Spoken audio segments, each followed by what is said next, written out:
रात होते ही हिमांशु और मरियम दोनों ही एक साथ बाहों में बाहें डाले पूरी तरह से नशे में झूमते हुए अपने अपार्टमेंट में आए। सुबन और बिस्सु ऊपर से देख रहे थे। दोनों ने जैसे ही अपने दरवाजे की बेल बजाई, मेड ने दरवाजा खोला तो अंदर एक 4 साल का बच्चा मम्मा मम्मा करते हुए आकर मरियम की टांगों से चिपक गया। शारदा, कितनी बार कहा है कि जब मैं ऑफिस से आऊं तो इसे मुझसे दूर रखा करो, समझ नहीं आता तुम्हें? कहकर मरियम ने बच्चे को पीछे धकेल दिया।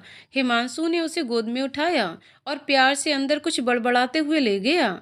बिसु, ये बच्चा कुछ समझ नहीं आया, सुबन बोला। बिसु, समझ तो मुझे भी नहीं आया सुबन, सुबह देखते हैं, कहकर दोनों ने खाना ऑर्डर किया और बैठ गए। सुबन व्हाट्सएप देखने लगा और बिसु अपनी पत्नी मिसा से बात करने लगा। व्हाट्सएप पर सौम्या का कोई मैसेज नहीं था। सुबन सोचकर ही परेशान हो गया कि उसने सुबह से मैसेज क्यों नहीं किया। सोचते ही उसने टाइम देखा, 11 बजने वाले थे। सो उसने फ़ोन मिला दिया क्योंकि वो जानता था कि सौम्या इतनी जल्दी सोती नहीं है। पर ये क्या, सौम्या ने फ़ोन भी पिक नहीं किया। सुबन बार बार फ़ोन मिलाए जा रहा था पर सौम्या फ़ोन नहीं उठा रही थी। वो बेचैनी में उठकर इधर उधर घूमने लगा, फिर बालकनी में जाकर सिगरेट जला ली। बिस्सु मिसा से बात करते हुए उसे देखे जा रहा था। बात खत्म करके उसने फ़ोन रखा और जाकर सुबन से पूछा, क्या हुआ, इतना परेशान क्यों है? सुबन, सौम्या सुबह 11 बजे के बाद से ऑनलाइन नहीं आई और अब से उसे 15 कॉल कर चुका हूँ। वो रिप्लाई नहीं दे रही, पता नहीं क्या हुआ। विश्व, सुबन यार वो सो गई होगी, ऐसे ही तो इतनी टेंशन लेता है, वक्त से पहले बूढ़ा हो जाएगा। चला खाना खाते हैं। सुबन, ना तू खा ले, मुझे भूख नहीं है। और बार बार फोन देखे जा रहा था। एक अजीब सी घबराहट हो रही थी और दिल में बेचैनी भी बढ़ रही थी। किसी अनहोनी के अंदेशे से उसका दिल बैठा जा रहा था। पूरी रात उसने आंखों में निकाल दी पर 1 मिनट के लिए भी ना तो उसने फोन रखा और ना ही पलकें बंद की। सुबह 6:30 बजे उसने गिरधारी काका को फोन मिला दिया तो पता चला वह हॉस्पिटल में है। उसकी बेटी की आज कीमो थी। सुवन, काका तुम कब से यहाँ हो? काका साहब सुबह ही आया। सुवन, यानी कल तुम घर पर थे? काका जी हाँ साहब, मैं कल घर पर था। सुवन, सौम्या कल किस टाइम घर आई थी? काका 2 बजे घर आई थी, उसके बाद वह आकर सो गई थी। सुवन, कुछ ऐसा जो मुझे नहीं पता? काका नहीं साहब, ऐसा तो कुछ नहीं।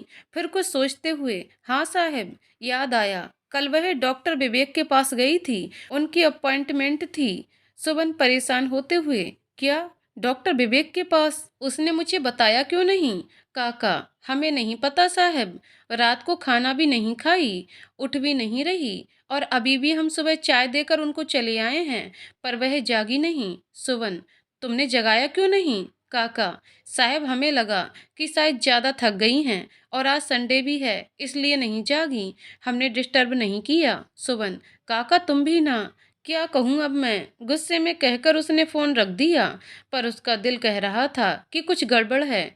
उसने मल्होत्रा जी से रितिका का नंबर लेकर उसे फ़ोन मिलाया। रितिका, सुमन का नंबर देखते ही, नमस्ते शर्मा सर। सुमन, नमस्ते रितिका जी। रितिका, क्या आप मुझे बता सकते हो कि कल सौम्या स्कूल से किस टाइम निकली थी? रितिका, सर वह 1 बजे से पहले निकल गई थी, उसे डॉक्टर के पास जाना था। ओके, तो उसके बाद आपकी उससे बात हुई? रितिका, नहीं सर, क्या हुआ?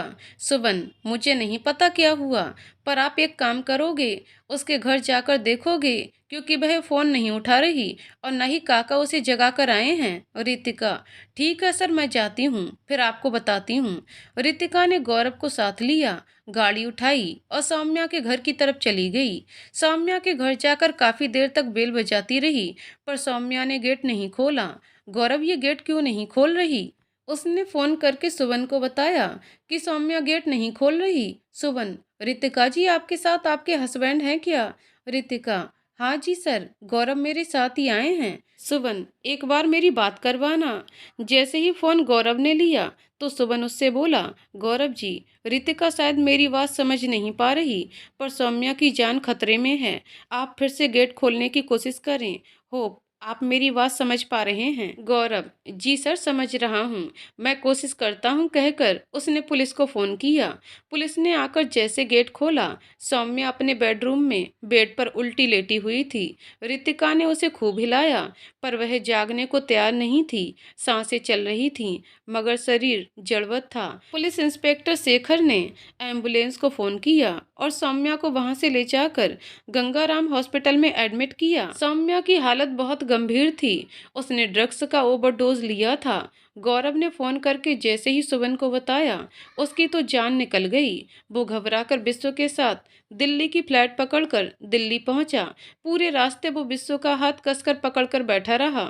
एयरपोर्ट पर उतरते ही वो वहां से कैब करके सीधा हॉस्पिटल पहुंचा। सौम्या आईसीयू में एडमिट थी। ड्रग्स ने उसके दिमाग पर काफी ज्यादा असर किया था। सुमन को पता था कि उसकी इस हालत के लिए जिम्मेदार कौन है, पर जब तक कोई पुख्ता सबूत ना हो तब तक आप कुछ कह नहीं सकते थे।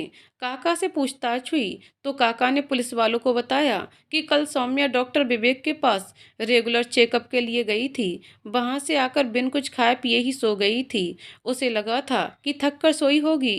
पुलिस डॉक्टर विवेक के क्लिनिक पहुंची तो उसने सौम्या के ड्रग्स एडिट होने की सारी रिपोर्ट पुलिस के सामने रख दी। इंस्पेक्टर शेखर वापस हॉस्पिटल आया तो उसने सुवन को सौम्या के ड्रग्स एडिट होने का बताया तो सुवन बोला वो झूठ बोल रहा है। शेखर, सर उन्होंने पूरी फाइल दी है। पिछले 5 साल से वो ड्रग्स ले रही हैं। सुमन के पास उसकी बात मानने के सिवा और कोई चारा नहीं था। वो बिन कुछ कहे आईसीयू की तरफ चला गया और मिरर में से सौम्या को देखने लगा। उसकी पलकों में आंसू आकर ठहर गए।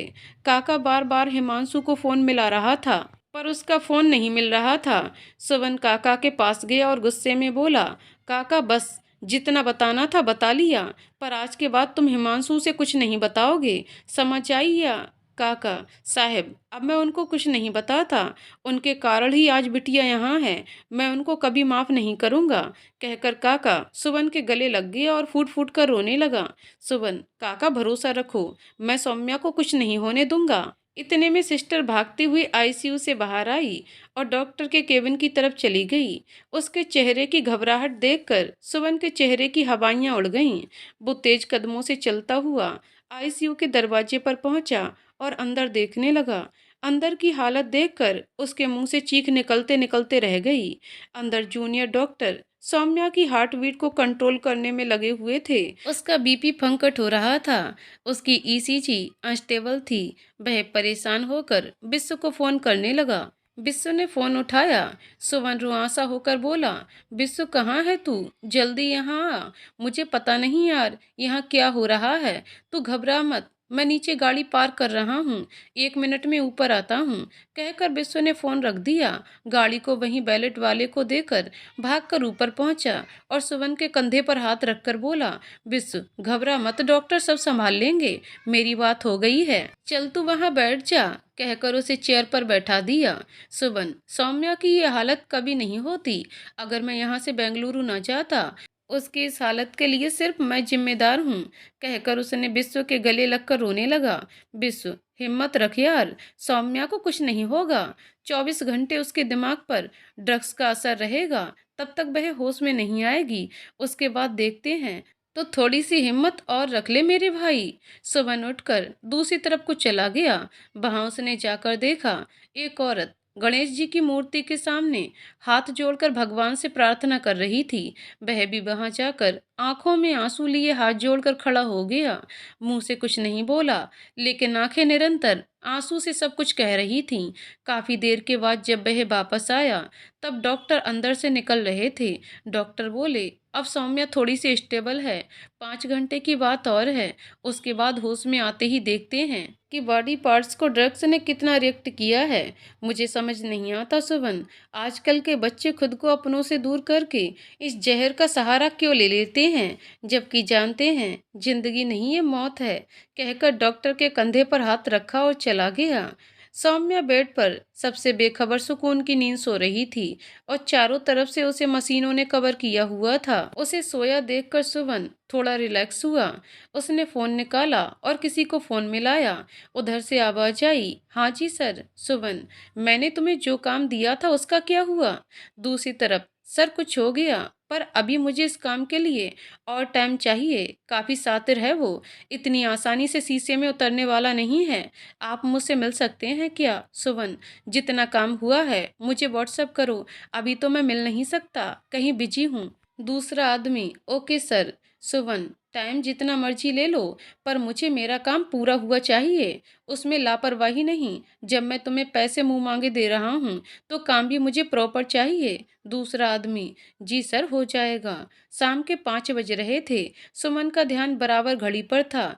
एक एक घंटा एक एक दिन के बराबर बीत रहा था। विश्व भी उसके साथ वहीं पर बैठा था। 10 बजे के करीब सिस्टर ने आकर आवाज दी, सौम्या के साथ कौन है? काका, रितिका और सुवन तीनों उठकर खड़े हो गए। सिस्टर, आप में से कोई एक अंदर जा सकता है? सुवन ने रितिका से अंदर जाने को कहा। रितिका बोली, सर आप होकर आइए। सुवन अंदर चला गया। जाकर देखा, सौम्या हल्के हल्के होश में थी। उसकी खुलती बंद होती हुई आंखें उसका साथ नहीं दे रही थीं। सुवन ने जाकर उसके माथे पर हाथ रखा और धीरे से बोला, सोमी। सौम्या ने हल्की सी आंखें खोलीं। उसकी आंखों से आंसू बह निकले। उसके होठ कुछ कहना चाहते थे और उसका साथ नहीं दे पा रहे थे। सुवन ने उसके आंसू साफ किए और उसकी तरफ देखकर नाक में गर्दन हिलाई और हल्की सी होठों पर स्माइल ले आया और बोला, तुम्हें कुछ नहीं होगा। तुम्हारे लिए मैं भगवान से भी लड़ जाऊंगा। बस तुम मेरे लिए हिम्मत रखो। सौम्या ने दोबारा आंखें बंद कर लीं। कुछ देर बाद वो दोबारा सो गई। सिस्टर, सर इनको सोने दीजिए। आप नीचे जाकर रूम अटेंडेंट पास बनवा लीजिए। रात आपको यहीं स्टे करना पड़ेगा। हमें आपकी जरूरत हो सकती है। सुवन ने हामी सिर हिलाया और बाहर चला गया। 12 बज रहे थे। सुवन बाहर बिस्सू के साथ बैठा व्हाट्सएप पर बैठा पिक्स देख रहा था। तभी इंस्पेक्टर शेखर आकर उनके पास बैठ गए। सुवन ने बिन कुछ बोले आंखों से उनके आने का कारण पूछा तो शेखर बोला, सौम्या जी का स्टेटमेंट लेने आया था, पर वो तो अभी सो रही हैं। सुवन ने जवाब दिया, पर मुझे आज ही लेनी है। कल से आचार संहिता लग जाएगी तो मेरी ड्यूटी वहां पर होगी, फिर मेरे लिए पॉसिबल नहीं हो पाएगा। सुमन को याद आया कि अवंतिका भी इस बार इलेक्शन में खड़ी हो रही है, तो उसने वो इलेक्शन वाला टॉपिक छोड़कर शेखर से पूछा, इंस्पेक्टर सौम्या जी के हस्बैंड क्यों नहीं आए? शेखर, हमने कोशिश की उनसे बात करने की, पर उनका फ़ोन नॉट रीचेबल आ रहा है और उनके बैंक में बात करने पर पता चला वो सिंगापुर गए हैं नई ज्वाइनिंग के लिए। सुवन चौंक गया क्योंकि उसे पता था कि उसकी ये सिंगापुर की ज्वाइनिंग 2 महीने बाद है, तो वह आज ही क्यों गया? कहीं विवेक और उसकी मिलीजुली साजिश तो नहीं? वह अभी सोच ही रहा था। सौम्या थोड़ी सी जागी। शेखर उसके पास जाकर उससे पूछने लगा, सौम्या जी आप मुझे बताएंगे? वो कुछ और बोलता उससे पहले ही सुवन बोला, शेखर सर पहले आप डॉक्टर से मिल लीजिए। डॉक्टर इनके मुंह से ये पाइप हटा देंगे, तब शायद ये बोल पाएं। और वैसे भी रात के 2 बज रहे हैं। आप सुबह आकर इनका स्टेटमेंट ले लीजिए। शेखर को भी उसकी बात ठीक लगी और वहां से चला गया। अगले दिन सुबह सौम्या होश में आई तो उसने देखा उसके हाथ के ऊपर हाथ रखकर सुवन उसके बेड पर सिर टिकाए सो रहा था। उसने हाथ हिलाया तो सुवन ने आंखें खोल दी। डॉक्टर के साथ जूनियर डॉक्टर सौम्या को देखने आए।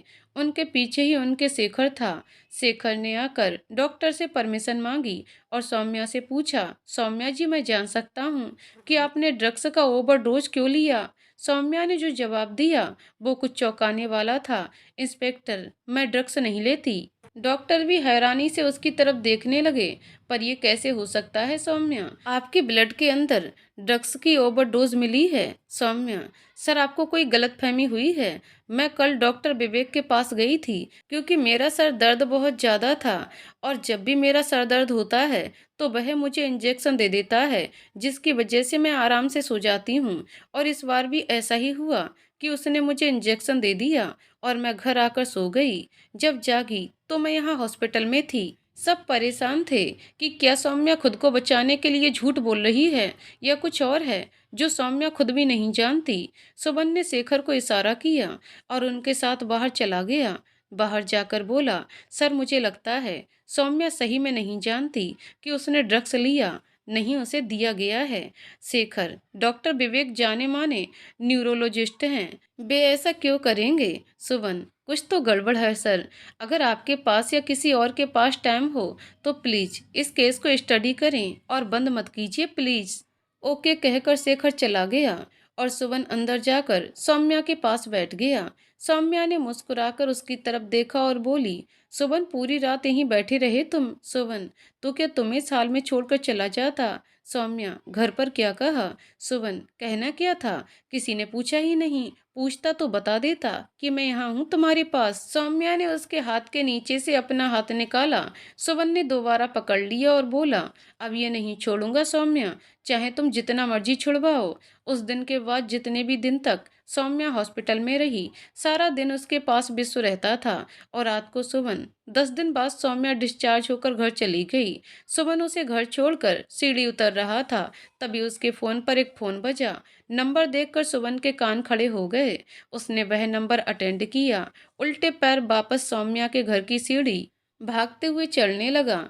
अंदर जाकर देखा सौम्या बेड पर बैठी है और अपने फोन को लगातार घूरे जा रही है। सुवन उसके सामने जाकर बैठा और पूछा, सौम्या किसका फोन था? उसने कोई जवाब नहीं दिया। प्लीज सौम्या मुझे बताओ किसका फोन था? तुमने प्रॉमिस किया है ना मुझसे कि अब कभी कुछ नहीं छुपाओगी, बोलो ना। सौम्या, बच्चों के हॉस्टल की वार्डन का। सुवन, क्या कह रहे थे? बच्चों को लेकर आना है तो मैं ले आता हूँ, बोलो। उसके इतना कहते ही सौम्या उठकर खड़ी हो गई और सुवन के गले लगकर जोर जोर से रोने लगी वो। हिमांशु, मेरे बच्चे, मेरा सब कुछ लुट गया। बस इतना ही कहते कहते वह बेहोश हो गई। अभी हॉस्पिटल से घर पहुंचकर बैठ भी ना पाई थी, तभी उसे दोबारा हॉस्पिटल जाना पड़ा। सौम्या इंटरनल इतना ज्यादा वीक हो चुकी थी कि कोई भी सदमा उसके लिए जानलेवा हो सकता था। शायद तभी उसे ये झटका दिया गया था। सुवन ने रितिका से सौम्या के बच्चों के हॉस्टल के बारे में पूछा और रितिका को साथ लेकर और हॉस्टल पहुंचा। वहां जाकर उसे पता लगा कि हिमांशु बच्चों को स्कूल से निकालकर अपने साथ ले गया है। कहाँ, ये किसी को नहीं पता था। अब सुवन के दिमाग में दो चीजें चल रही थीं कि वह पहले सौम्या को संभाले या हिमांशु और विवेक का खेल खत्म करे। इन सब के बीच उससे सबसे पहले सौम्या को संभालने का सोचा और हॉस्पिटल पहुंच गया। वहां जाकर उसे पता चला कि ड्रग्स के इफेक्ट से उसका दिमाग वीक हो गया है। उसने अपने आदमी को फोन किया जो उसके लिए बेंगलुरु में काम कर रहा था। उसे हिमांशु की हर गतिविधि पर ध्यान रखने को कहा, पल पल की खबर उसे मिलती रहे, और सौम्या के घर पर विश्व को कहकर हिडन कैमरा लगवा दिए जिसका काका को भी नहीं बताया गया। दूसरी तरफ इलेक्शन का रिजल्ट डिक्लेयर हो चुका था। अवंतिका इतने भी वोट नहीं ले पाई थी कि उसकी जमानत जब्त होने से रुक जाए। वह खुद से और अपने पिताजी और रमन देसाई तीनों से बहुत खफा थी। उसे रमन देसाई को फोन किया और बोली, रमन, मुझे तुमसे ये उम्मीद नहीं थी, तुमने मेरे साथ धोखा किया, मैं तुम्हें छोड़ूंगी तो नहीं। रमन देसाई हंसते हुए बोला, इसका और जंग में सब जायज है मेरी जान, तुमने मेरा फायदा उठाया और मैंने तुम्हारा। हिसाब बराबर। अवंतिका, ऐसे कैसे बराबर? मैं इस बात को मीडिया तक लेकर जाऊंगी और तुम्हें तो मैं हरिसमेंट के केस में फंसाऊंगी। तब देखना, मेरा तो जो हुआ सो हुआ, तुम्हारा भी करियर राजनीति में बनने नहीं दूंगी, ये याद रखना। कहकर अवंतिका ने गुस्से में फोन रख दिया। उसके बाद उसने सुवन को फोन किया। सुवन के फोन उठाते ही बोली, तुम्हें पता है इलेक्शन का रिजल्ट क्या आया? सुवन, तुम जानती हो अवंतिका, मुझे इन सब में इंटरेस्ट नहीं है। अवंतिका, तो तुम्हें किस चीज में इंटरेस्ट है ये भी बता दो। लोगों की सेवा करना या लोगों के लिए दिन भर घर से गायब रहना या काम धाम सब छोड़कर किसी के लिए हॉस्पिटल में बैठे रहना? अगर इन सब चीजों में तुम्हें इंटरेस्ट है, तुम्हें मैं समाज सेवा के काम में लगा देती हूँ। सुबन, तुम अपने काम तक मतलब रख सकती हो, मेरे काम में ना ही पड़ो, यही तुम्हारे लिए बेहतर होगा। कहकर सुमन ने फोन रख दिया। गुस्से में अवंतिका ने गाड़ी उठाई और निकल गई। माँ ने पूछा कहाँ जा रही है, पर उसने जवाब देने के बजाय तेजी से बाहर निकल गई। सुबह से शाम हो गई, अवंतिका वापस नहीं आई। सुमन के पास माँ का फोन आया कि अवंतिका नहीं आई। उसने फोन किया तो बेल जा रही थी, अवंतिका ने उठाया नहीं। तब सुमन अपने ससुराल में फोन करके पूछा, पर वहां भी नहीं थी। सब जगह फोन करने के बाद उसने अपने ससुर से कहा कि आप उसे फोन कीजिए, आपका फोन जरूर उठाएगी। वे बोले, किया मैंने, पर मेरा भी नहीं उठा रही है। एक दिन और पूरा बीत गया। जब अवंतिका नहीं आई तब उन्होंने पुलिस में कंप्लेंट फाइल करा दी। पर उसका कुछ पता नहीं चला। 2 दिन बाद उत्तराखंड पुलिस का मैसेज आया, अवंतिका की गाड़ी नदी में गिरी हुई मिली है। उसमें अवंतिका भी थी। किसी बड़ी गाड़ी से टक्कर होने की वजह से उसकी गाड़ी पुल तोड़कर पुल से नीचे गिर गई। आनन फानन में रितिका को सौम्या के पास छोड़कर सुबन विश्व को साथ लेकर जल्दी से हरिद्वार को निकला। वहां जाकर उसने अपनी गाड़ी पहचानी और अवंतिका दोनों को पहचान लिया। अवंतिका इस दुनिया से विदाई ले चुकी थी। सामने बेंच पर ट्रक वाला भी बैठा था जिसने गाड़ी को हिट किया था। उसका कहना था कि मैडम आउट ऑफ लेन हो गई थी। आमने सामने की टक्कर थी, पर सच्चाई कोई नहीं जानता था कि अवंतिका को मरवाने के लिए किसका हाथ था। सुमन ने डेड बॉडी रिसीव करके उस ट्रक वाले से कड़ी पूछताछ करने के लिए कहा, क्योंकि उसे लग रहा था कि ये सिर्फ एक्सीडेंट केस नहीं है। वहां से घर लाकर अवंतिका का संस्कार किया गया। अवंतिका से वैसे सुमन की बनती नहीं थी, पर आज सुमन को उसके जाने से तकलीफ हो रही थी, क्योंकि उसने उसके साथ 14 साल बिताए थे। विश्व और मीसा हर पल उसके साथ रहे। घर आकर अवंतिका का उठाला करके 4 दिन के बाद वह सौम्या के घर पहुंचा, क्योंकि पीछे रितिका उसे डिस्चार्ज करवा कर घर ले आई थी। सौम्या सुमन को देखते ही भड़क गई। आज भी आने की क्या जरूरत थी? किसने बुलाया था आपको? सुमन कुछ नहीं बोला, क्योंकि रितिका ने सौम्या को कुछ भी बताया नहीं था। सुमन नहीं चाहता था कि सौम्या को फिर से कोई सदमा लगे। सुमन, सौम्या, मैं किसी जरूरी काम में फंस गया था, इसलिए मैंने रितिका को तुम्हारे पास भेजा था। आज से तुम्हारे साथ हर समय मीरा रहेगी। सौम्या, अब ये मीरा कौन है? सुमन, काका की छोटी बेटी है। मैंने उसे तुम्हारे लिए 24 घंटे के लिए रखा है, जो हमेशा तुम्हारे साथ रहेगी और तुम्हारा ख्याल रखेगी। पर तुम मेरे साथ एक प्रॉमिस करोगी कि आज के बाद तुम विवेक की दी हुई कोई भी दवाई नहीं खाओगी? सौम्या, सुमन, तुम समझते क्यों नहीं हो? मुझे उसकी दवाई के बिना नींद नहीं आती और मैं सारा दिन बेचैन रहती हूँ। सुमन, मैं जानता हूँ सौम्या, हम बंद नहीं कर सकते, धीरे धीरे करके छोड़ तो सकते हैं ना। उसकी कोशिश तो तुम कर सकती हो। सौम्या, हाँ वो मैं करूँगी, पर एक शर्त पर। तुम रोज मुझसे मिलने आओगे और जिस दिन तुम नहीं आओगे मैं उस दिन फिर खाऊंगी। सुमन, सौम्या, ये क्या बच्चों वाली जिद हुई? सौम्या, हाँ तो करूंगी ना जिद। तुम नहीं आओगी तो मैं खाऊंगी, इसलिए तुम्हें रोज मेरे पास आना पड़ेगा। सुमन बहुत बड़े धर्म संकट में फंस गया था, क्योंकि अगर वह रोज आता तो सौम्या उसकी आदत बन जाती और वह खुद को फिर कमजोर समझना शुरू कर देती। पर सुमन चाहता था कि वह बोल्ड बने और खुद को किसी के सहारे की मोहताज न समझे। पर उस टाइम सौम्या को हाँ कहने के अलावा उसके पास कोई और चारा नहीं था। इतने में सुमन के फोन पर एक मैसेज आया, जिसे पढ़कर सुमन ने सौम्या से कहा कि उसे जरूरी काम है, फिर आता हूँ। कहकर उसने सौम्या को छोटा सा हक किया और जल्दी से वहां से निकल गया। वहां से निकलकर सीधा अपने घर में बने अपने ऑफिस में पहुंचा। विश्व वहां बैठा किसी से बात कर रहा था। उसे देखते ही वह उठकर खड़ा हुआ और नमस्ते करके दोबारा बैठ गया। सुमन, बोलो, क्या खबर लाए हो? राजवीर, राजवीर सर, हिमांशु ने अपने दोनों बच्चों को लंदन के बोर्डिंग स्कूल में डाल दिया है और खुद मरियम के साथ सिंगापुर शिफ्ट हो रहा है। बैंक की जो सिंगापुर ब्रांच है, वही एएसए ब्रांच मैनेजर ज्वाइन करने जा रहा है। सुमन, ओके कहकर उसने सिगरेट जला ली। अच्छा यार, एक बात बताओ मुझे, छोटा बच्चा था वह किसका था? विश्व ने राजवीर से सवाल किया। राजवीर, सर, वह बच्चा मरियम और हिमांशु का है। पिछले 5 साल से लिव इन में रह रहे हैं, शादी नहीं की, क्योंकि दोनों को ही अपनी अपनी फ्रीडम चाहिए। और उसके बीच में ये बच्चा आ गया, जिसे हिमांशु छोड़ना नहीं चाहता और मरियम रखना नहीं चाहती। अब ये डिसाइड किया है कि सिंगापुर जाने से पहले ये बच्चा किसी भी फैमिली को अडॉप्ट करा दिया जाए, ताकि इसका फ्यूचर इन दोनों के चलते खराब ना हो। विश्व, यार ये लोग क्या हैं? ये बच्चा अपने मजे के लिए पैदा करते हैं, वह बाद में उनकी जिंदगी खराब करने के लिए छोड़ देते हैं। सुमन, वही मैं सोच रहा हूँ। राजवीर, इस सब आगे के लिए मेरा क्या हुक्म है सर? सुमन, तुम्हें वहां जाकर कुछ ऐसा करना है कि जब तक मैं ना चाहूँ हिमांशु बेंगलुरु छोड़कर ना जा सके। जितने दिन मैं कहूँगा इतने दिन तुम्हें उसे वहीं रोकना होगा। राजवीर, हो जाएगा सर। इतने में सुमन के फोन पर हिमांशु का फोन बजना शुरू हुआ। उसे राजवीर को जाने का इशारा किया। उसके जाते ही फोन उठाया और रिकॉर्डिंग पर डालकर स्पीकर पर बात करने लगा।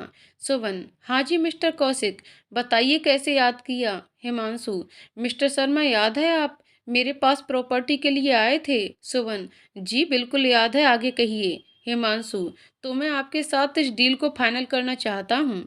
सुवन: पर मिस्टर कौशिक, आपने वह प्रॉपर्टी अपने नाम पर ट्रांसफर कर ली है क्या? क्योंकि आप बता रहे थे कि वह आपकी वाइफ के नाम पर है और उनका मेंटल स्टेटस ऐसा नहीं है वह कोई भी प्रॉपर्टी संभाल सकें। हिमांशु: जी सर, वो ड्रग्स एडिक्ट है, मैंने आपको बताया था ना। अभी पीछे भी वह कम से कम 20 दिन हॉस्पिटल में रहकर आई है, इसी नशे की लत के चलते। सुवन: तो फिर आप क्या करने वाले हैं, जान सकता हूँ? हिमांशु: मैंने कोर्ट में एफिडेविट फाइल कर दिया है, जल्दी ही प्रॉपर्टी मेरे नाम पर ट्रांसफर कर दी जाएगी। उसके बाद मैं उसे आपको सेल कर दूंगा। जितनी जल्दी हो सके मुझे ये डील करनी है, क्योंकि मुझे सिंगापुर अपनी पोस्टिंग लेनी है। सुमन: तो आप अपनी वाइफ को भी वहीं लेकर जाएंगे? हिमांशु: नहीं शर्मा जी, वो यहीं रहेगी, जब वह ठीक हो जाएगी तब उनको मैं लेकर जाऊंगा। सुमन: ठीक है मिस्टर हिमांशु, आप मुझे बता दीजिएगा, बस पेमेंट के लिए कुछ दिन का टाइम मुझे जरूर देना, क्योंकि इतना बड़ा अमाउंट मैं 2 दिन में इकट्ठा नहीं कर सकता। हिमांशु: जी क्यों नहीं, कहकर हिमांशु ने फोन रख दिया। सुमन विश्व से: विश्व, कहीं ना कहीं इस प्रॉपर्टी के बिकने में हिमांशु के साथ साथ विवेक को भी फायदा है, लेकिन क्या ये समझ नहीं आ रहा? वरना इतना बड़ा न्यूरोलॉजिस्ट होकर क्यों हिमांशु के इस गंदे खेल में उसका साथ देता? विश्व: हम सही कह रहा है तू, और वह प्रॉपर्टी सौम्या के नाम पर है, तो उसके नाम पर ये कैसे हुई? ये भी एक बहुत बड़ा लोचा है। सुवन: कोई ना, सारे लोचे एक एक करके सुलझा लेंगे, पर पहला मकसद तो मेरा सौम्या को इन गिद्धों से बचाने का है। सुवन ने कुछ सोचकर उसे दोबारा हिमांशु को फोन किया और बोला: हिमांशु जी, आप मुझे प्रॉपर्टी के पेपर की फोटो क्लिक करके भेज सकते हैं, मुझे ये अपने लॉयर को दिखानी है। हिमांशु: जी जरूर, बस उसके लिए आपको थोड़ा वेट करना पड़ेगा। पेपर मेरे घर पर हैं और मैं अपने सर्वेंट को कहता हूँ कि वह मुझे पेपर की फोटो भेजेगा, तब मैं आपको भेजता हूँ। सुवन: वाह ग्रेट हिमांशु जी, आपकी प्रॉपर्टी के पेपर आपके घर के सर्वेंट के पास रहते हैं, हम तो यहाँ लॉकर में बंद करके रखते हैं, कहकर सुवन हंस दिया। हिमांशु झेपते हुए: नहीं शर्मा जी, आप गलत समझ गए, मेरा सर्वेंट मेरे फैमिली मेंबर जैसा है। मेरी वाइफ की तबीयत ठीक नहीं रहती, तभी मैंने उसे कहा था कि वह पेपर निकाल कर अपने पास रख लेगा और जरूरत होने पर हमें देगा। जैसे अभी देखो, वो उनकी फोटो क्लिक करके मुझे देगा, तभी उसके पास भेजता हूँ। सुवन: ओके, मैं मजाक कर रहा था, आप सीरियस मत होइए, जब आपके पास फोटो आ जाए तो मुझे भेज दीजिएगा। क्या फोन रख दिया? सुमन विश्व से: विश्व, सोचने की बात यह है कि अगर सौम्या के नाम पर इतनी प्रॉपर्टी है तो वह प्रॉपर्टी आई कहाँ से? और दूसरी बात, अगर ये प्रॉपर्टी हिमांशु के माँ बाप की होती तो वह हिमांशु के नाम पर होती, ना कि सौम्या के नाम पर। यहाँ कुछ ना कुछ गड़बड़ चल रही है, जिसकी जड़ तक जाने के लिए मुझे सौम्या से बात करनी होगी। पर सुमन, हम जानते हैं सौम्या भी किसी भी बात का जवाब देने की हालत में नहीं है। यहाँ तो हम ये कर सकते हैं कि सौम्या के माँ बाप से पूछ सकते हैं या हिमांशु से। सुमन: नहीं, मैं सौम्या के रिकवर करने का वेट करूंगा, उसके बाद ही मैं कुछ डिसाइड करूंगा। इन सब के बारे में बात करते हुए विश्व का पूरा ध्यान लैपटॉप की स्क्रीन पर था, जिस पर सौम्या के घर के सीसीटीवी की फुटेज चल रही थी। विश्व सुवन से बात करते हुए भी बहुत ध्यान से हर कमरे के कैमरे पर नजर रखे था। सुवन: तू क्या देख रहा है इसके अंदर? विश्व: पता नहीं क्यों तुम्हारा ये काका जितना मर्जी सुधरने की कोशिश कर ले, पर मुझे इसमें अभी भी कहीं ना कुछ काला नजर ही आ रहा है। मुझे ऐसा लगता है अभी भी ये कुछ करेगा, सुधरा ये अभी भी नहीं है। सुवन: अगर इसने कुछ करने की कोशिश की ना, तो मैं इसे गोली मार दूंगा। सुमन गुस्से में बोला। विश्व: कोशिश की नहीं कर रहा है, तू अपनी रिवॉल्वर रेडी करके रख और इधर आकर देख। सुमन उठकर लैपटॉप के पास गया और उसे देखा। काका सौम्या के लिए दूध बना रहे थे, उसका एक ध्यान बाहर दरवाजे की तरफ था और दूसरा दूध के गिलास पर। उसने अपनी जेब से कुछ निकाला और उसके दूध में डाल दिया और उसे मिलाना शुरू कर दिया। ये सब देखकर सुमन ने उसको फोन मिलाया। गुस्से में बहुत था, लेकिन अपने गुस्से पर कंट्रोल करते हुए बोला: काका क्या कर रहे हो? काका, बिटिया के लिए दूध गर्म कर रहे हैं, उनको दवाई देनी है। सुमन: काका, एक बात मेरी ध्यान से सुन लो। हर बार मैंने तुमसे कुछ नहीं कहा, पर अगर अब की बार अगर कोई गलती हुई ना तुम्हारी तरफ से, चौराहे में खड़ा करके तुम्हें गोली मार दूंगा। इतना याद रख लेना, कुछ भी करने से पहले एक बार सोच लेना। मेरी पहुंच तुम जानते हो, इसलिए इस बार गलती करने की गुंजाइश मत रखना। इतना कहकर उसने फोन रख दिया। काका ने आसपास देखा, कोई देख नहीं रहा था। कांपते हाथों से दूध उठाया और सिंक में फैला दिया और दूसरा दूध गर्म करके गिलास में डाला और अपने आप में बड़बड़ाता हुआ लेकर चल दिया। पता नहीं इतनी दूर बैठे भी कैसे पता चल जाता है कि हम क्या कर रहे हैं। ये मेरे ऊपर ही नजर रखे हैं। सौम्या सो रही थी, उसको आवाज देकर उठाया, दूध और दवाई उसके हाथ में दे दी। सब कुछ देखने के बाद सुवन निश्चिंत होकर सिगरेट जलाकर वहीं सोफे पर बैठ गया। बिसु, जरा गुलाटी जी को फोन मिला, जरा उनसे पूछते हैं। सौम्या की प्रॉपर्टी का किस्सा वह बेहतर जानते होंगे। राजेंद्र गुलाटी दिल्ली के विकास भवन में एजेंट थे। पूरी दिल्ली का लेखा जोखा उनके हाथों से निकलकर आगे बढ़ता था। विश्व ने फोन मिलाया, दुआ सलाम करने के बाद बोला, आपसे सुवन बात करना चाहता है। गुलाटी, हाँ जी कराइए। सुवन, गुलाटी जी, मैं आपको 2 प्रॉपर्टी की डिटेल भेजूंगा। मुझे उनका पूरा बायोडाटा चाहिए। प्रॉपर्टी जब से अलॉट हुई है तब से लेकर आज तक किस किस के हाथ में रही। जितनी जल्दी काम करोगे उतना ही जल्दी और ज्यादा तुम्हारी जेब भरेंगे। जितना लेट होगा उतनी जेब खाली रहेगी। गुलाटी, क्या बात कर दी आपने सुवन जी। आप डिटेल दो, मैं शाम तक ही बताता हूँ। अब मेरी जेब का साइज ले लो बस। ही करके हंस दिया। मैं आपको डिटेल व्हाट्सअप करता हूँ, कहकर सुवन ने फोन रख दिया। फोन रखते ही सुवन के फोन पर राजवीर का फोन आया और बोला, जरूरी बात करनी है आपसे, वीडियो कॉल पर आ जाइए। जैसे ही सुवन ने वीडियो कॉल ऑन किया, उससे और भी सुने। एक दूसरे की शक्ल देखकर दांतों तले उंगली दबा ली। कहने और सुनने को अब कुछ नहीं बचा था। सुवन, ये हिमांशु कहाँ और किसके साथ है? राजवीर, राजवीर, ये ऊटी में है। सुवन, पर इसके साथ मरियम तो नहीं है? फिर ये लड़की कौन है? सुवन जी, हिमांशु केसर नोबा है। इसके अलग अलग लड़कियों से शारीरिक संबंध हैं। राजवीर बोला, ओ, घर में इतनी प्यारी बीबी और बच्चों के होते हुए ये भी कैसे कैसे शौक पाल रहा है ये। शर्म नहीं आती इस आदमी को? बिस्सु बोला। सुवन, एक बात और सोचने वाली है बिसु, कि ये तो सिर्फ एक ब्रांच मैनेजर है। ब्रांच मैनेजर होकर ये ऐसे शौक कैसे पूरे कर सकता है? क्योंकि ये घर पर भी पैसे दे रहा है, मरियम का भी खर्चा उठा रहा है, और इसके अलावा और लड़कियां इसके रिलेशनशिप में हैं, उनके ऊपर भी खर्च कर रहा है। एक मैनेजर की सैलरी से तो ये इतना खर्च नहीं कर सकता।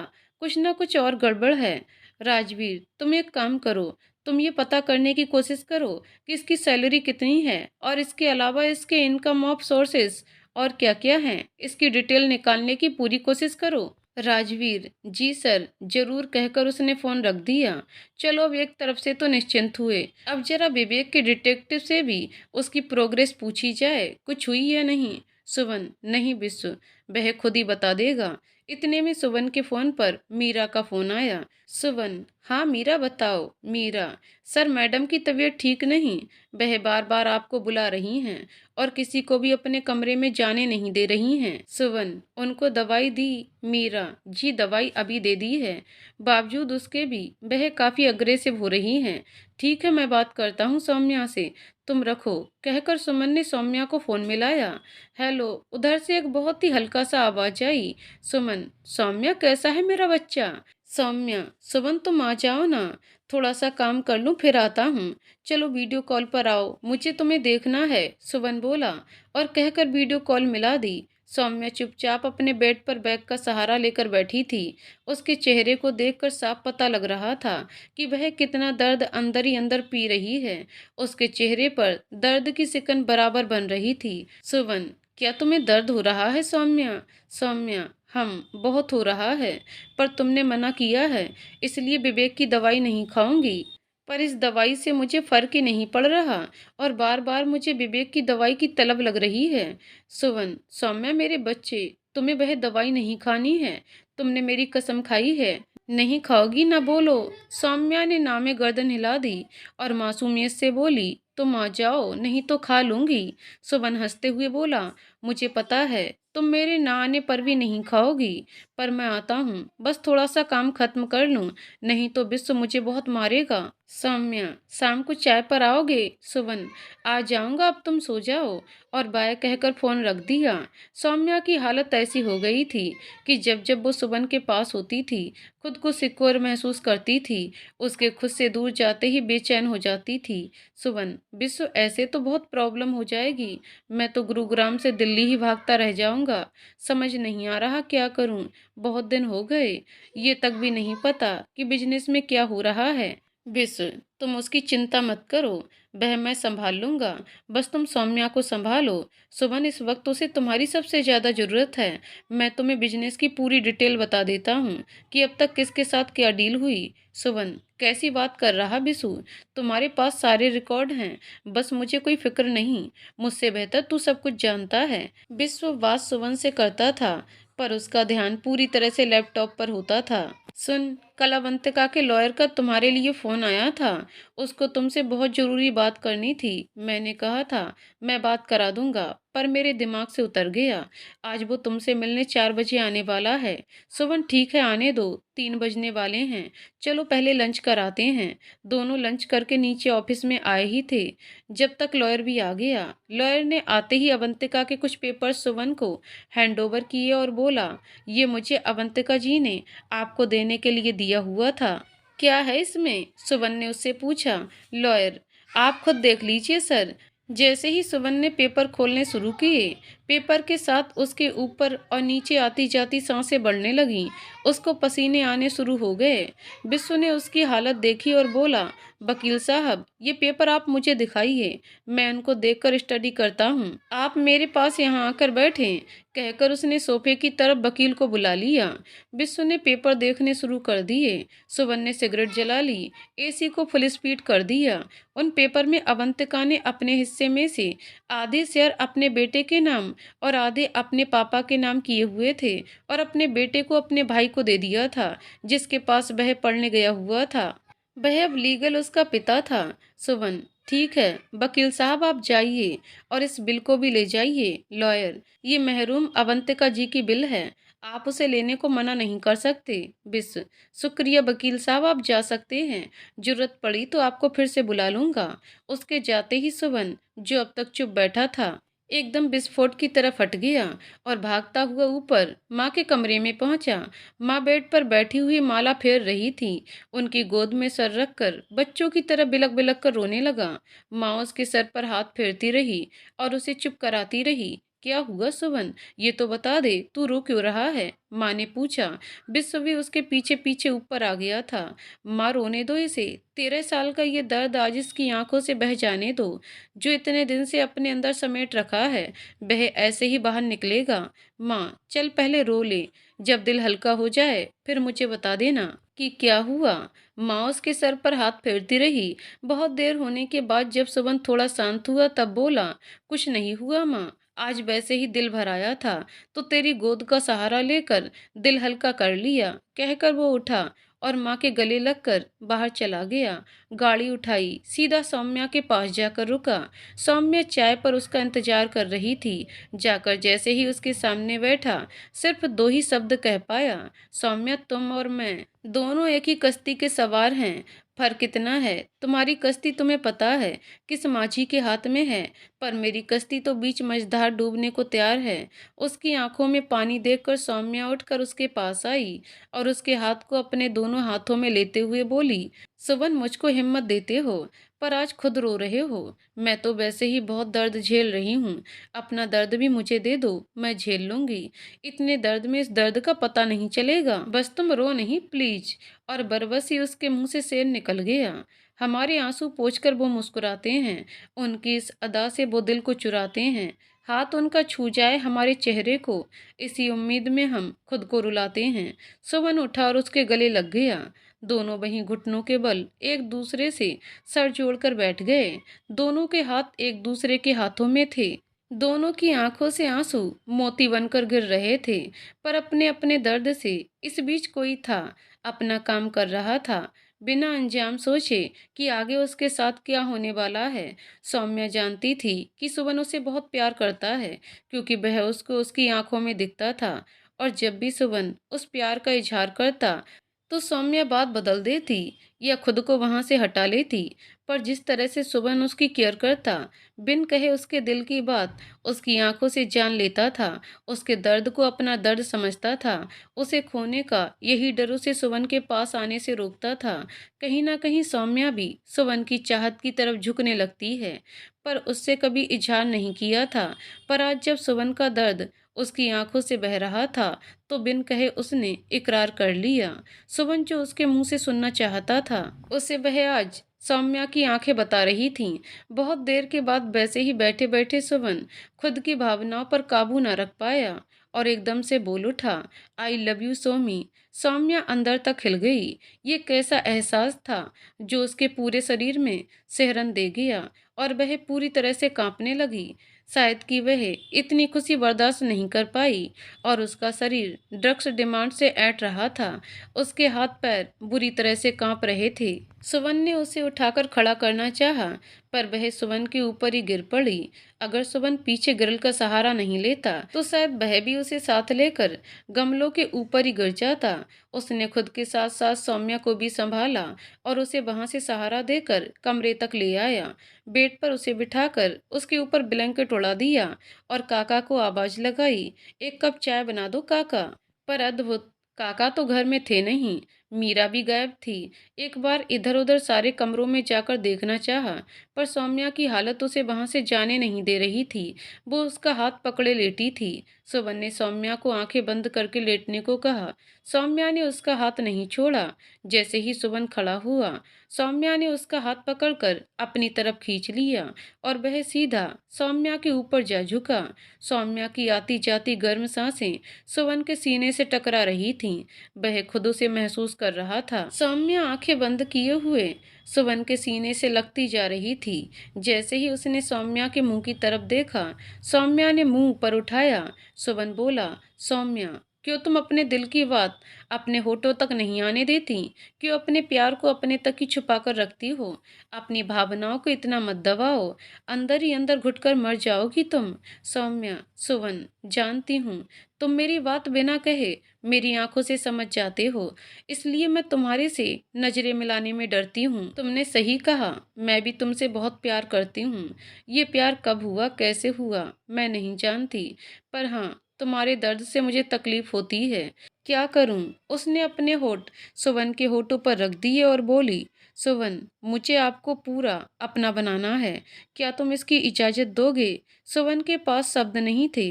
वह कुछ देर के लिए खामोश हो गया।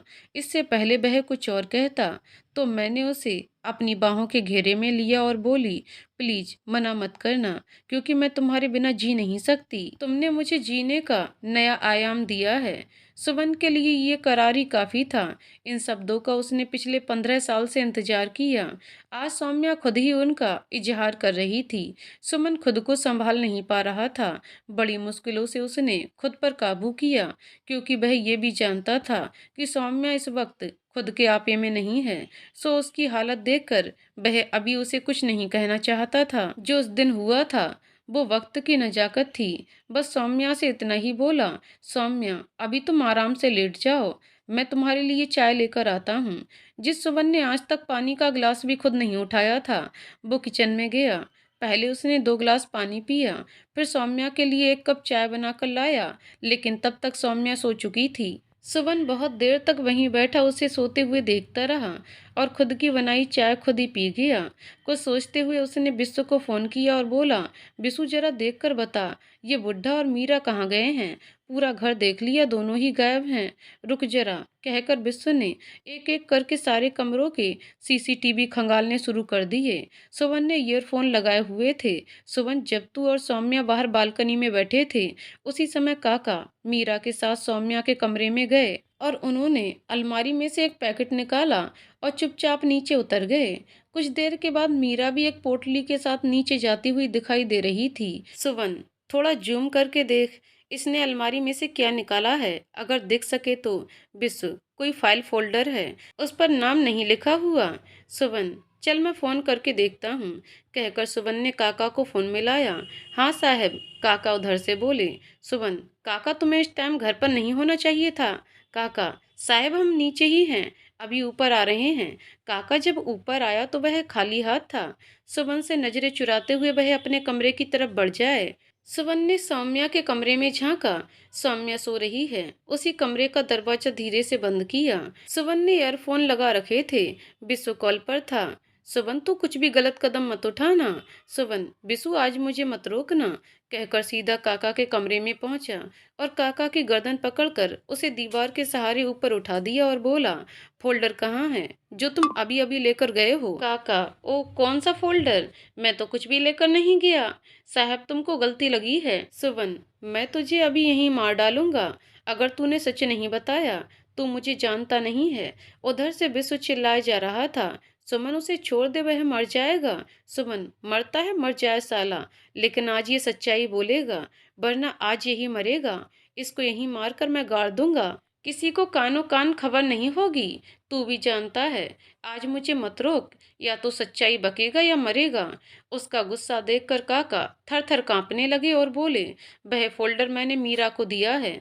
बड़े साहब ने कहा था कि मीरा ले जाकर विवेक को दे देगी। सुवन, उस फोल्डर में क्या था? काका, उसमें बिटिया की सारी रिपोर्ट थी और घर के कुछ कागज। तड़ाक, काका के मुंह पर एक थप्पड़ पड़ा और वह जमीन पर गिर पड़े। उसके बाद कितने थप्पड़ पड़े कोई गिनती नहीं। अब तू मुझे ये बता, तू काम किसके लिए करता है? साहब हमें माफ कर दो। सुवन, तो अब तू वह फोल्डर को वापस घर लाने के लिए मीरा से कह। मैं उसे देखना चाहता हूँ, उसमें क्या है। अगर तू अपनी जान की सलामती चाहता है तो मीरा को फोन कर और यहाँ बुला, कैसे भी किसी भी बहाने से। मीरा, मुझे यहाँ चाहिए अभी। आज से पहले काका ने कभी सुवन का ये रूप नहीं देखा था। इससे इसलिए उसके पास मना करने की गुंजाइश नहीं थी। उसने मीरा को फोन किया और कहा, मीरा तुम ये फोल्डर लेकर घर आ जाओ, कल दे देना। मेरी तबीयत ठीक नहीं है, मुझे चक्कर आ रहे हैं और मैं गिर पड़ा हूँ। मीरा, आई बाबा बस 5 मिनट में। सुबन, तू मेरे आने तक कुछ मत करना यार, अपने गुस्से को काबू में रख। मैं बस 10 मिनट में तेरे पास पहुंच रहा यार, मेरी कसम तुझे। सुबन, हम आ जा। और वहीं कुर्सी पर सिगरेट जलाकर घूरती खजाने वाली आंखों से फर्श पर बैठे काका को देखने लगा। उसका बस चलता तो वो काका को अभी मार डालता, पर वो मजबूर था। बिसू ने उसके हाथ बांध दिए थे। इतने में मीरा भागती हुई घर में आई और सीधा काका के कमरे में बाबा बाबा की आवाज लगाते हुए घुसी। अंदर जाते ही उसकी जान सूख गई। सामने कुर्सी के ऊपर सुमन बैठा सिगरेट पी रहा था और बाबा फर्श पर गिरे हुए थे। उनका मुंह थप्पड़ लगने से बुरी तरह लाल और सूज गया था। उसकी ऐसी हालत देखकर मीरा सदमे से अभी खड़ी ही थी कि इतने में मीरा के पीछे पीछे ही बिस्सू भी गया। मीरा सुवन और बिस्सू को एक साथ देखकर घबरा गई और अपने हाथ में पकड़ा हुआ फोल्डर अपने पीछे करके दुपट्टे में छिपाने लगी। इसको छिपाने से कुछ नहीं होगा मीरा, ये मुझे दे दो, कहकर सुवन ने उसके हाथ से फोल्डर ले लिया। उसको भी सामने इशारे से बैठने के लिए कहा। मैं मैडम को देख कर आती हूँ, कहकर मीरा वहां से खिसकने की कोशिश करने लगी। सुवन ने आगे पैर लगा दिए, इशारे से बोला, समझ नहीं आया तुम्हें, चुपचाप वहां बैठ जाओ। सुवन ने फोल्डर बिस्सू को दे दिया। बिस्सू ने फोल्डर खोला। उसमें सौम्या की सारी रिपोर्ट थी जो उसने 5 साल में टेस्ट कराए और उसे दवाइयाँ की प्रिस्क्रिप्शन। उसके साथ ही उन्हीं रिपोर्ट के अंदर सौम्या के साइन किए हुए प्रॉपर्टी के पेपर भी थे जो रिपोर्ट के अंदर छुपा कर रखे गए थे। ये सब तुमने कब किए? बिस्सू ने काका को देखते हुए पूछा। ये बाबा ने नहीं, मैंने कल साइन किए थे, मीरा ने जवाब दिया। बिस्सू, किस टाइम? मीरा, टाइम तो हमने नहीं देखा था, बस सौम्या मैडम सोने की तैयारी कर रही थी, उस टाइम हमने ये कागज साइन करवाए थे। बिस्सू ने उसके मुंह पर एक थप्पड़ मारा और बोला, जिस थाली में खाया उसी में छेद किया, तुम जैसा गद्दार कभी नहीं देखा। और काका, मैंने तुमसे क्या कहा था कि सौम्या मेरी जान की जान है, और तुमने तो मेरी जान की जान को ही तकलीफ दे डाली। अब तुम्हारी तकलीफ यहीं से शुरू होती है, समझ लो तुम्हारा बुरा वक्त शुरू हो गया, कहकर उसने फोन बाहर निकाला, डॉक्टर को कॉल करने लगा। काका वहां से तेजी से उठे और सीधा उसके पैरों में गिर पड़े। नहीं साहब, ऐसा मत करिए, मेरी बिटिया मर जाएगी, उसके छोटे छोटे बच्चे हैं, साहब रहम करो, कहते हुए काका रोने लगे। बिस्व, अपनी बिटिया की तुम्हें चिंता है, और इस बिटिया की नहीं जो तुम्हारे लिए हिमांशु तक से लड़ गई। तुम उसी को मारने पर उतारू हो रखे हो। काका, अब और नहीं, तुम्हारी उम्र का लिहाज बहुत कर लिया। सोचा था तुम सुधर जाओगे, पर तुमने ना सुधरने की कसम खाई है। हर कदम पर धोखा दिया है तुमने। तो चलो काका, अब तुम हिमांशु के लिए काम करो, कहकर उसने फोन काका के सामने फेंक दिया और बोला, फोन कर हिमांशु को, बोलो कि वह जो कागज लेकर आए थे वह सारे जला दिए, साथ ही साथ सारी रिपोर्ट भी जला दी। काका, पर साहब हमसे इतना बड़ा झूठ ना बोला जाएगा। सुबन ने उसके एक थप्पड़ और मारा और बोला, साला अभी भी झूठ सच की बातें कर रहा है। तेरी वजह से सौम्या की ये हालत हो गई है, और उस पर भी अपनी गलती नजर नहीं आ रही। हिमांशु के साथ गद्दारी नहीं करेगा। चल ठीक है, करते हैं तेरा इलाज। विश्व, पुलिस को फोन मिला। उसकी बात सुनते ही काका हंसने लगे और बोले, चाहे पुलिस को फोन कर दो, पर ये साबित कैसे करोगे कि सब गलत काम हम ही किए हैं। बिस, तुम उसकी चिंता मत करो, वह मेरा काम है। तुम बस ये देखो अब तुम खुद को कैसे बचाओगे। सारे सबूत हैं मेरे पास। मीरा ने सुवन के पैर पकड़ लिए और रोते हुए बोली, तुम कहोगे हम करेंगे, बस बाबा को पुलिस को ना दो। काका ने हिमांशु को उनके कहे अनुसार फोन किया, और जैसे जैसे बिस्सू ने बोला था वैसे वैसे बोला। हिमांशु ने उस पर जितनी गालियां होती हैं सबकी बौछार कर दी। काका बोले, बड़े साहब, बहुत कर ली तुम्हारी चाकरी, हम अपने गांव जा रहे, कल नौकरी छोड़कर, अब तुम जानो और तुम्हारी लुगाई। फोन रखते ही दोनों हाथ जोड़कर खड़े हो गए। बिस्सू ने कुछ पैसे जेब से निकाले और काका को देते हुए बोला, आज के बाद यहाँ दिल्ली या दिल्ली के आसपास नजर भी आ गए तो दोबारा किसी को नजर नहीं आओगे। अब जल्दी अपना सामान समेटो और दफा हो जाओ यहाँ से। उनके जाते ही सुबन और विश्व सोफे पर बैठ गए। माहौल ठीक करने के लिए सुबन बोला, विश्व आज मैंने चाय बनाई थी। विश्व, अच्छा, पर किसके लिए बनाई थी। सुबन, बनाई तो सौम्या के लिए थी, पर वह सो गई तो मैंने ही पी ली। विश्व, तो चल फिर एक काम और कर, एक कप और बना, वह मैं पी लूंगा। सुबन, हाँ यार, अब तो बनानी आ गई, चल बनाता हूँ। विश्व तब तक बैठकर पेपर देखने लगा। ओ माय गॉड, सुवन देख जरा आकर। सुवन चाय छोड़कर आया और बोला, क्या हुआ। विश्व, इन पेपर्स में इन लोगों ने सारी प्रॉपर्टी की पावर ऑफ अटॉर्नी हिमांशु और विवेक के नाम करवा ली है। वक्त रहते पता चल गया, वरना क्या हो जाता पता नहीं। सौम्या के जागने पर उन्होंने सौम्या को काका और मीरा के इमरजेंसी में गांव जाने का बताया और अपने घर चले गए। सौम्या ने जॉब छोड़ दी थी और उसकी सेहत दिन ब दिन गिरती जा रही थी। दिन पर दिन वह कमजोर होती जा रही थी। कोई भी दवाई उस पर असर नहीं कर रही थी। उसने हिमांशु को जब भी कॉल किया उसने उठाया नहीं। डॉक्टर ने सुवन से उसे रिहाब सेंटर एडमिट करने को कहा। यहाँ उसकी प्रॉपर केयर हो सकती थी। उसे दवाई के साथ साथ ड्रिप और मेडिसिन की भी जरूरत थी। सुवन ने उसे गुरुग्राम के जागृति रिहाब सेंटर में एडमिट करवा दिया, जो सुवन के घर से कुछ ही मिनट की दूरी पर था। सारा दिन वहीं सौम्या के साथ गुजारता था। जब तक वह सौम्या के साथ रहता, सौम्या बोलती और खुश रहती, पर उसके जाते ही वो अपने रूम में अपने बेड पर लेट जाती और अगले दिन ही जागती। सुबह सौम्या से मिलने गया तो सिस्टर बोली, आपको डॉक्टर ने बुलाया है, आपसे कुछ बात करना चाहती हैं। मैं पहले सौम्या से मिलाऊं फिर आता हूं, कहकर वो सौम्या के रूम की तरफ चला गया। सौम्या खिड़की पर बैठी बाहर लोगों को देख रही थी। सुवन, गुड मॉर्निंग, कैसा है मेरा बच्चा। सौम्या ने ठीक में गर्दन हिला दी। थोड़ी देर उससे बातें की, फिर सुवन बोला, मैं जरा डॉक्टर से मिलकर आऊं, पूछ लेता हूं तुम्हारा ट्रीटमेंट कहाँ कहाँ तक पहुंचा, फिर तुम्हें घर लेकर चलूंगा। कहकर सुवन डॉक्टर के पास चला गया। डॉक्टर से जाकर सौम्या का हाल पूछा तो डॉक्टर बोली, सर हमें नहीं पता कि कौन सा घाव है जो ये अपने अंदर दबाए बैठी है। आप यहाँ होते हो, ये आपसे बात करती है, हंसती भी है, पर आपके बाद ये बिल्कुल ही गुमसुम हो जाती है। ना खाना खाती है, ना बोलती है, और ना कुछ और करती है। इतने दिनों के बाद ये जान नहीं पाए इनके दिमाग में क्या चल रहा है। समझ सकती हूँ कुछ मजबूरियाँ हैं जो ये उन मजबूरियों से बाहर नहीं निकल पा रही, पर सॉरी, आपकी वाइफ हम लोगों के साथ कारपोरेट नहीं कर रही हैं। वाइफ ये शब्द सुनते ही सुवन की पूरी बॉडी में एक सिरहन सी दौड़ गई। उसे ये शब्द अपना सा लगा। वो खुशी से पागल ना हो जाए, इसलिए उसने अपने दोनों हाथ एक दूसरे में फंसा लिए। ऐसा लगा जैसे अब भी कोई उसका हमसफर है। डॉक्टर, आप सुन तो रहे हैं मिस्टर शर्मा?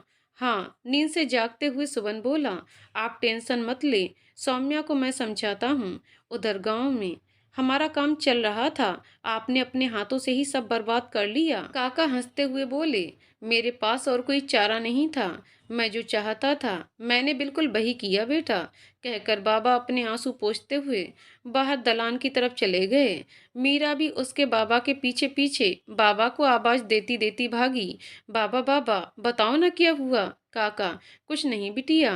बाबा वहीं पर ढोर के पास रखे पत्थर पर बैठ गए और बोले, मैं नहीं चाहता था कि मेरे कारण सौम्या बिटिया की जिंदगी खराब हो। अगर मैं वहां रहता तो बड़े साहब किसी न किसी बहाने से मुझसे हर वह काम करवाते जो मैं नहीं करना चाहता था। मैंने बिटिया को इतने साल मरते हुए देखा है। मेरे हाथों से ही उसे जहर दिलाया जा रहा था, जो मैं चाह कर भी नहीं रोक सकता था। ये सब करके मैंने उसे नई जिंदगी दी है। साहब के साथ अब वह खुश रहेगी और मैं जानता हूँ साहब उसे कुछ नहीं होने देंगे, कहकर वह अपने घुटनों पर सर रखकर रोने लगा। मीरा भी भीगी पलकों से वहां से उठकर चली गई। उधर जागृति में सुवन सौम्या के साथ गार्डन में बैठा उससे बातें कर रहा था। सुवन, सौम्या मेरे साथ घूमने चलोगी? सौम्या, कहाँ? सुवन, जहाँ तुम्हारा दिल करे, बोलो कहाँ चलना है? सौम्या, मुझे बच्चों से मिलना है सुवन। अब सुवन को उसकी उदासी का कारण पता चला। सुवन, सौम्या आई प्रॉमिस, मैं तुम्हें बच्चों से जरूर मिलाऊंगा। सौम्या थोड़ी सी चहकती हुई बोली, कब? सुवन, कब ये नहीं बता सकता, पर बहुत जल्दी। सौम्या, भरोसा रखोगी मुझ पर? सौम्या ने सुवन की तरफ देखा और बोली, मुझे तुम पर पूरा भरोसा है, पर अभी मुझे यहाँ कितने दिन रहना पड़ेगा? जब तक तुम्हारी डॉक्टर आंटी कहेंगी बच्चा, कहकर सुवन सौम्या को छेड़ा। उसके ऐसा कहते ही सौम्या शर्मा गई। सौम्या प्लीज यार, जल्दी ठीक हो जाओ मेरे लिए, फिर घर चलते हैं। सौम्या ने हाँ में गर्दन हिला दी। उधर बेंगलुरु में हिमांशु सौम्या को बराबर फोन कर रहा था, पर उसका फोन वह नहीं उठा रही थी, क्योंकि उसका फोन उसके पास था ही नहीं। परेशान होकर वो दिल्ली आया। घर पर ताला लगा हुआ था। आसपास में सौम्या कभी किसी से मिलती नहीं थी, ना ही किसी के घर जाती थी, सो किसी को उसके बारे में कुछ भी पता नहीं था। हिमांशु ने विवेक के पास जाकर सौम्या के बारे में पूछा। विवेक को भी उसके बारे में कुछ नहीं पता था। आखिरकार उसने पुलिस में जाने का निश्चय किया। विवेक के क्लिनिक से सीधा पुलिस स्टेशन पहुंचा। इंस्पेक्टर शेखर उस टाइम ड्यूटी पर था। हिमांशु इंस्पेक्टर से बोला, सर मुझे कंप्लेंट करानी है, मेरी वाइफ मिसिंग है। इंस्पेक्टर शेखर, आप एक एप्लीकेशन लिख दीजिए जिसमें आप अपनी वाइफ का हुलिया, उनका नाम और अपना एड्रेस, और अगर हो सके तो उनका एक फ़ोटो भी लगा दें, फिर हम ट्रेस करने की कोशिश करते हैं। हिमांशु जैसी एप्लीकेशन लिखकर शेखर की तरफ बढ़ाई। शेखर उसकी तरफ देखते हुए, ओहो, तो आप हैं मिस्टर हिमांशु कौशिक? हिमांशु, हाँ जी सर, आप मुझे जानते हैं? शेखर, जी बिल्कुल जानता हूँ, आप सौम्या कौशिक के पति हैं। हिमांशु, जी। शेखर, सिंगापुर से कब आए? मिस्टर हिमांशु, हिमांशु, सर अभी तो मैं गया ही नहीं, 12 महीने बाद जाऊंगा। शेखर, क्या बात कर रहे हैं आप? आपकी वाइफ की तबीयत इतनी खराब थी, वह हॉस्पिटल में एडमिट थी। हम आपको कॉल कर रहे थे तो आपके ही ऑफिस से हमें बताया गया कि आप सिंगापुर गए हैं। हिमांशु, सॉरी सर, मुझे इसकी कोई इन्फॉर्मेशन नहीं है, न ही मुझे ये पता कि मेरे ऑफिस में आपकी बात किससे और कब हुई, और मेरी वाइफ हॉस्पिटल में कब थी, क्या हुआ था उसे, और अब वो कहाँ है? शेखर उसके चेहरे के आते जाते भाव पढ़ने की कोशिश करते हुए बोला, तो अभी आपकी वाइफ कहाँ गई हैं, आपको ये जानना है? हिमांशु, हाँ जी, आप पता लगा सकें तो बहुत आपकी मेहरबानी होगी। शेखर, आपकी वाइफ को जागृति रिहाब सेंटर में भेजा गया है। हिमांशु, वह किस लिए? शेखर, वह इसलिए, आपकी वाइफ ड्रग्स एडिक्ट थी, इसी कारण उनको वहां भेजा गया। हिमांशु, क्या ड्रग्स एडिक्ट?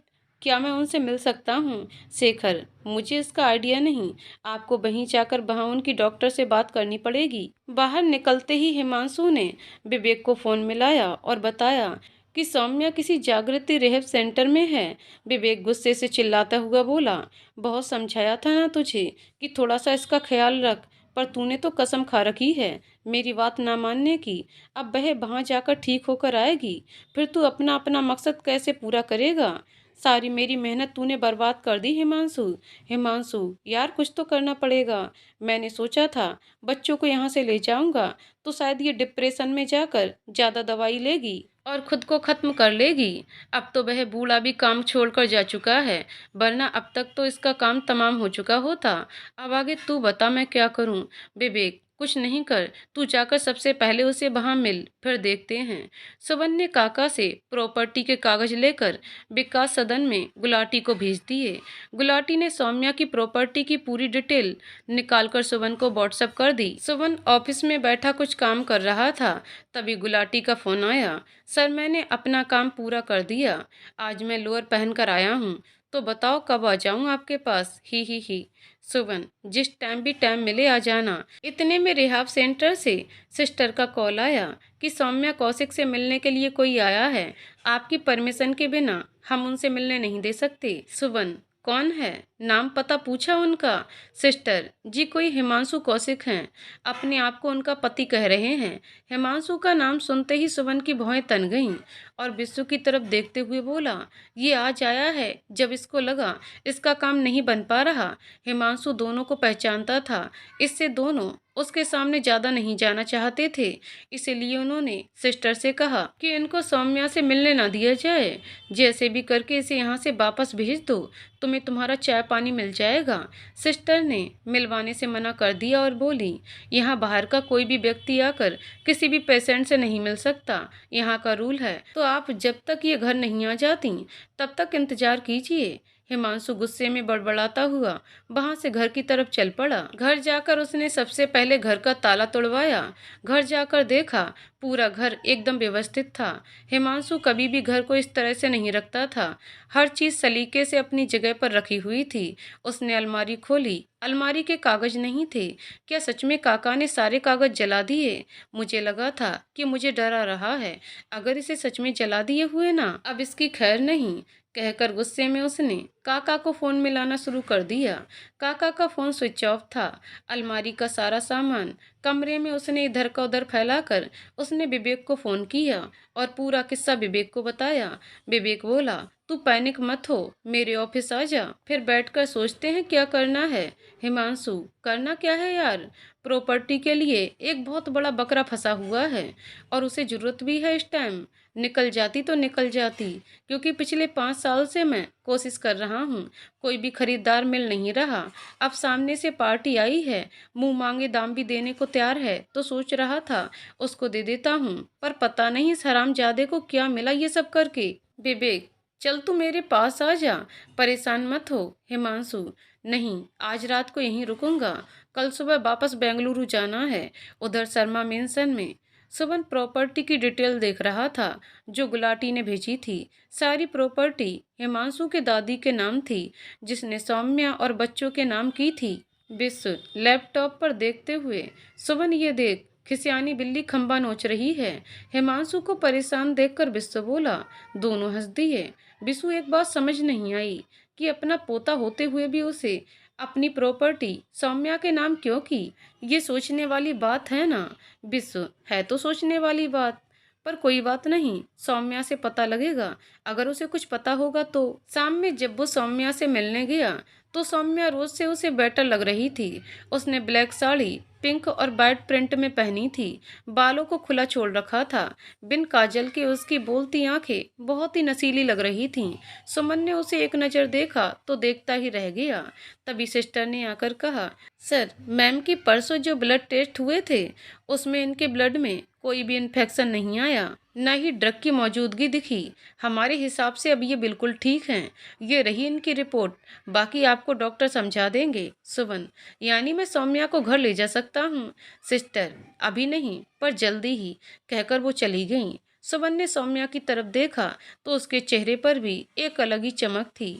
डॉक्टर ने सौम्या को नेक्स्ट वीक डिस्चार्ज को कह दिया। अब प्रश्न ये था कि सुवन उसे अपने घर छोड़े या अपने घर ले आए।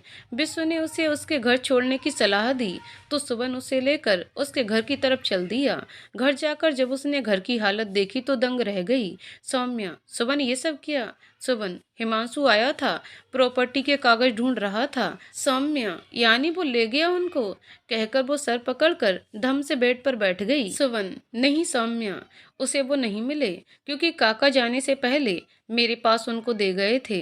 मैं विश्व के हाथ भेज दूंगा। पर मुझे एक बात तुमसे जाननी है सौम्या, जबरदस्ती कोई नहीं है, अगर तुम बताना चाहो तो मर्जी तुम्हारी।